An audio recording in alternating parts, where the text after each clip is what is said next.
परीक्षित से कहते हैं राजन, इस स्वर्ग सुधामृत के लिए देवताओं ने देवासुर संग्राम किया था, पर अमृत नहीं दिया। आज सोचो कि ये अमृत लेके तुम्हारे लिए क्यों आए हैं। परीक्षित ने कहा मुझे तो कथामृत का पान करना है। तब सुखदेव जी महाराज कहते हैं, क्व सुधा क्व कथा लोके क्व काचः क्व मणिर्महान् ब्रह्मरातो विचार्यैवं तवा देवान् जहांस। बोले महाराज क्व सुधा क्व कथा लोके। सुखदेव जी महाराज कहते हैं क्व कांचा क्व मणिर्महान्। अरे देवताओं, तुम मुझे ठगने के लिए आए हो। स्वर्ग सुधामृत कांच का टुकड़ा है और हरि कथामृत ये लाखों करोड़ों मणि के समान है। स्वर्ग सुधामृत कांच के टुकड़े से मणि की बराबरी करते हो।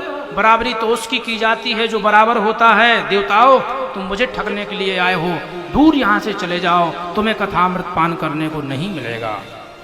न ददौ स कथामृतम। अनेकों प्रयास देवताओं ने किए मगर देवताओं को अमृत नहीं दिया। फटकार करके सुखदेव जी महाराज भगा देते हैं। देवता मन मार करके चले जाते हैं और जाकर के ब्रह्मा जी से शिकायत करते हैं सुखदेव जी महाराज की। कहते हैं हम जानना चाहते हैं भागवत में ऐसी क्या विशेषता है। बाबा बैरागियों को, फकड़ों को तो सुखदेव जी महाराज खूब पिला रहे हैं कथामृत। हम अमृत का कलश लेके गए थे, फ्री में कथा थोड़ी सुन रहे थे, हमें तो फटकार करके भगा दिया। हम आखिर जानना चाहते हैं भागवत कथा में क्या विशेषता है। तब सुखदेव जी महाराज कहते हैं, देवताओं ने जब ये प्रश्न रख दिया ब्रह्मा जी के सामने, तो ब्रह्मा जी भी कहते हैं रुको जरा, ये देखो कि परीक्षित का 7 दिन में कल्याण होता है क्या होता है। 7 दिन प्रतीक्षा की और रुक करके देखा। क्या देखते हैं कि परीक्षित 7वें दिवस में कथा श्रवण करने के बाद परम पद को भगवान के जाते हैं।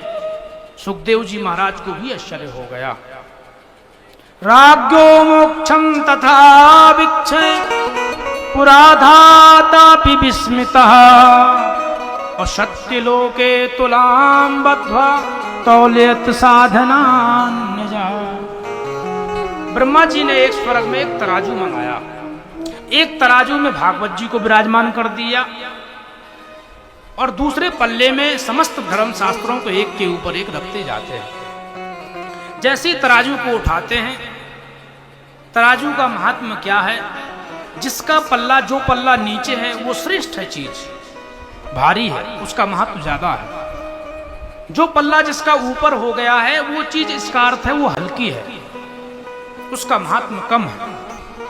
इसलिए भागवत जी का पल्ला नीचे हो जाता है, समस्त धर्म शास्त्रों का पल्ला ऊपर हो जाता है।